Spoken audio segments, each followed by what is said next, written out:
What's up, everyone? I have a lot to unravel this week. Want to talk about the Mets? Want to talk about the World Series? Want to talk about last week? Want to talk about trades? Because I realize I haven't mentioned any of the trades that have happened so far. And this past week, we had a lot of them. And we'll talk about next week. First, it's fine. I want to talk about the Mets real quick. Do a great run. It was very disappointing. It was kind of funny. People in my job, like, everybody was saying, "Were you okay? Are you okay?" I was thinking about you when I saw the last game. It's like I've become like the Mets ambassador in my job. It was very funny. But listen, the Mets had a great run. The Dodgers were just a better team. And it's funny because I have a few people have asked me, like, who are you rooting for? Are you going to root for the Dodgers? Are you root for the Yankees? And I was like, man, I don't like either one of them. I mean, I'm never rooting for the Yankees. And, the Dodgers just knocked us out. But last night gave me some clarity because when I saw Freddie Freeman, the Met killer, hit that grand slam, man, I was so happy. So I guess my hate for the Yankees supersedes everything because when he hit that home run, I was like, listen, y'all, because you know what it is? And I'm going to tell you why. Because I have a few Yankee fans in my job, and even like walking in the city, like, there's this cockiness of like, well, you tried it with the Dodgers, but now we're going to face them and we're going to take care of business. And it's like, all right, you guys think you're going to beat them? Go ahead. I mean, the Yankees also haven't beaten anybody in the postseason. You guys had the easiest route. You guys played a Detroit team who barely got in, who had no offense. And then you faced the Guardian team. I think the two teams that would have given the Yankees the hardest chance of getting into the World Series would have been Baltimore and Houston. And they both got knocked out in the first round in the wild card. So, listen, congrats that you guys in the World Series, but the Dodgers are a different beast, and the Mets saw it for his hand. The Mets was riding high, and we faced a team that right now they've just that offense just doesn't let up, man. And 1 through 9, anybody can kill you in that lineup, and that's what makes them difficult. But listen, good luck with the rest of the series. It's still early. You're only down 1-0, but yeah, that grand slam. Yes, I was like, whoo! I mean, I woke up today happy. I was like, why am I happy? Because the Yankees lost. And you know what? Yeah, it makes me feel good. But, all right, let's jump into last week. I went up against No, actually, not the... I went up against Pits and Giggles. And freaking Marty with the 142-129 victory, dropping me down to 4-3. He's now 4-3. The Waiver King, man, I tell you, the Waiver King did not have a pick, what was it, in the 5th, the 6th, and the 7th round, I think? I think he had like 3 rounds where he didn't have a pick. And yet somehow 4-3, and then pulls off a monster trade that we're about to talk about in a few.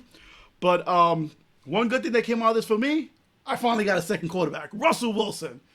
Man, I was reading different articles. People were killing Tomlin, like, oh, why is he making the change? Justin Field had them. Listen, you saw the difference. Justin Field, listen, he's good, he's okay, he can run with his feet. But Russell Wilson, Russell Wilson can lead Pittsburgh to a Super Bowl.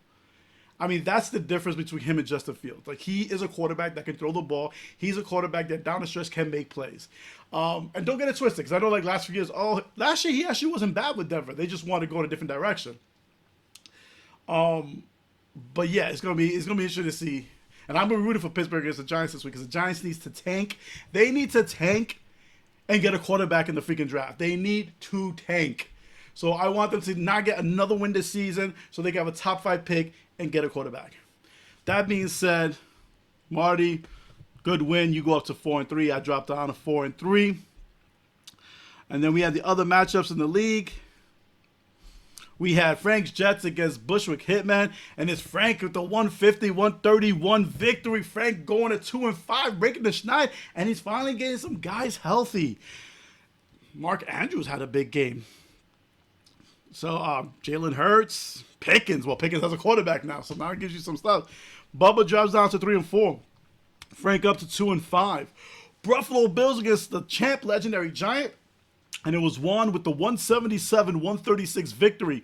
Juan goes up to 5-2. Alex drops down to 2-5. Next up, we have Steel Curtain 13 against N-Team 8000 and his Ariel with the 111-92 victory. Marco dropping down to 1-6. 3 games out of the playoff spot. He not looking good. But he's got if you look at Marco's team, he's actually got a good team, but the margin for error is thin right now. So he's got to win a lot more. I mean, he's got to pretty much play like 900 ball the rest of the way. All right, next matchup we had Ojo Meister, undefeated Ojo Meister going up against Gotham Knights, and his Ojo with the 162-138 victory, going to 7-0. Terry dropping down to 4-3. And we have Hot Tour versus Bad Boys, and look at Jordan now, 4-3, climbing up the rankings. Bad Boys dropping down to 1-6. Same situation as Team 8000. 3 games out of the playoff spot.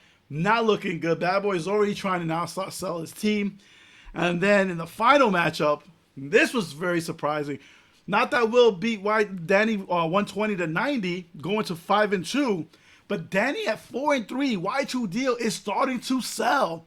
At 4-3 in a playoff spot, he is selling. Very surprising move. And let's jump right into it. So there's been actually a lot of trades. There's actually been 9 trades. So I missed some of the earlier ones. Sorry, my mind was on the Mets. And I kind of like put this on the back burner. So my apologies on that. But this league has got my full attention now. And we're going to start off from September 18th, the first trade of the season, when it was Eli, 2-time Super Bowl MVP at Team 8000, swapping running backs and draft picks. I sent over Kenneth Walker in the 9th round for Brian Robinson Jr. and an 8th round pick. Then on the 26th of September, legendary Giant and Buffalo Bills making a headlining trade. Juan sending Patrick Mahomes over to Alex's team for Joe Burrow and Jordan Addison. Then on October 6th, we had Team 8000, Steeler Nation, pulling a trade together, Hawk Tua, and Jordan sent over Cortland Sutton for Mostert from, I can't pronounce his last name, never had, from the Dolphins. Then on October 9th, we had Pits and Giggles and Legendary Giant, where Marty sent Jordan Whittington and a 10th round pick for Will Levis, which at the time looked like a bad trade because Levis is now benched. But that didn't matter. Why? I'll tell you in one after this trade. On October 21st, we had Team 8000, Najee Harris, sending Najee Harris over to Hawk Tua for DJ Moore. And then we had the mother of all trades, the first time in league history where a first round pick was traded. Pits and Giggles traded Will Levis, a 2025 third rounder, and his 2026 first rounder over to Y2 Deal for Lamar Jackson and TJ Hawkinson. Talk about a huge trade. That's Danny folding. He's folding his hand this season. Like, you know what? I'm done. I'm not going to win. And listen, that's going to be a good trade for both teams. For Pits and Giggles, that now makes you a contender this year.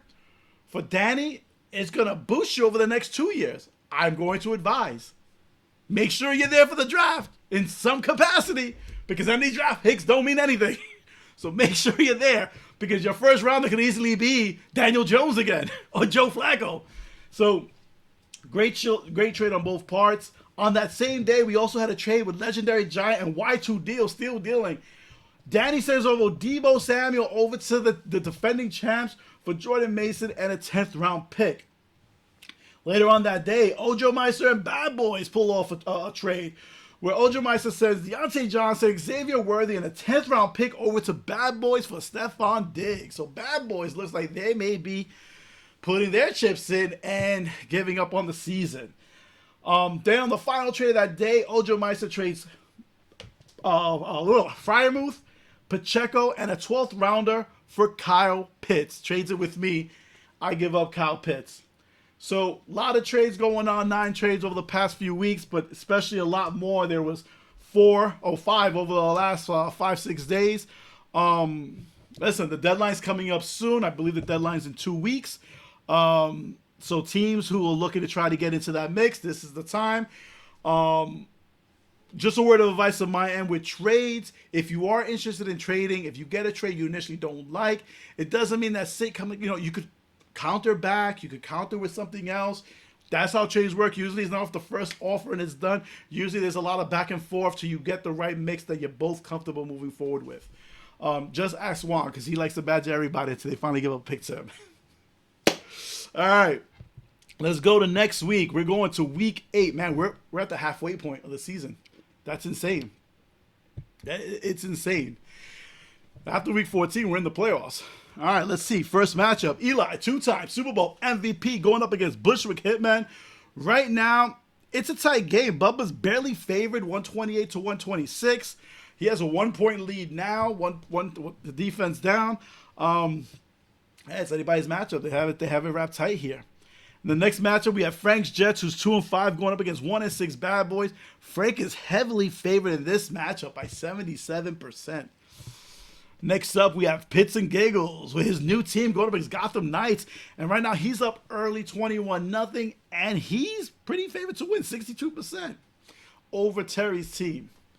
Next up, we got the 2-5 Buffalo Bills going up against the 5-2 Brooklyn Giants. And the surprise that Alex is actually favored in this matchup, 129-127. It's a slight favorite, but he's still favored. Next up, you have the defending champ going next to M-Team 8000. And right now, Marco starting off on a tear. Both QBs going off on Thursday night. 57-11 right now. 71% favorite to win. That would be a big upset. The 1-6 M-Team 8000 going up against the 5-2 defending champs, Legendary Giant. Then you have Ojo Meister going up against Steel Current 13. Ojo Meister is up 23-0 early, and he's favored to win and potentially could go 8-0 soon. Don't want to jinx it. But if he wins this week, we might start having an undefeated watch where he's throwing through the opponents. So we'll see what happens after this week, but we may have to start like they do with Otani when he's up to bat. It's like, oh, undefeated watch. Ojo Meister. And finally, we have Hawk Tua versus Team Deal. Both 4-3, but Jordan with the biggest favorites of the week at 81% favorite to win. As Team Deal barely has a team to even put up right now. So yeah, it's going to be, like I said, we're going into the second half of the season right now. And if you look at the standings, man, it's actually not as close as it was. I mean, you have some teams at 3-4. Listen, Danny's probably, the way he looks at the way his team, he's probably going to drop down, so that slot opens up. So you're going to have teams like Bushwick Hitman and Steel Current 13 who are 3-4 trying to vie there. You got Buffalo Bills and Frank's Jets at 2-5 who are not far behind going to try to get in there. And listen, Bad Boys doesn't look good for you too. Your team is kind of, it's on the weaker side right now. Marco, like last year that I predicted with Steel Current 13, I think Marco has a team that could potentially make a run, and he could easily go from 1-6 to 6-6 very easily. He has the people to do it. He's got healthy guys back. I mean, just looking at the team, he's got 2 QBs in Stafford and Darnold now, and now Stafford, unless Kupp gets traded, which is a possibility, he's got 2 quarterbacks now that have their weapons and put up points. Kamara and Walker on the running back side, I mean, easy capable of getting points there. Tyreek Hill finally getting Tua back. Devontae Adams with Aaron Rodgers. Kelsey now with more receiver help. Does he get more? Like he's got an older team, definitely an older team, but he's got a team that can really do some damage. So yeah, man, it's going to be an interesting week this week and see what happens there. But good luck to everyone. Game 2 tonight of the World Series. And like I said, Monday, Pittsburgh Giants. And at this point, I'm rooting for the Giants to lose. I want a top pick. Yeah, we just need a quarterback. We just need a new quarterback, man. That's it. I'm done with Jones. We need a QB. All right. One last thing. I'm just going to share with you guys. I got my new ID. You tell me. Do I look like Uncle Phil? Look at this. What the hell? Pictures like... Man. Interesting. All right, man. You guys have a good week. Talk to you guys soon. Wait, who am I playing against this week? Who am I playing against this week? I forget. Who am I playing against this week? Who am I beating this week? I am beating... Yeah, I don't remember. See, this is what happens. I am beating Bubba. How could I forget? I think I'm playing you in both leagues. You're going to lose this week, Bubba. I need to break my snide. I need to go to 5-3. So, Bubba, you're losing this week. You guys have a good week. Talk to you guys soon, man. Later.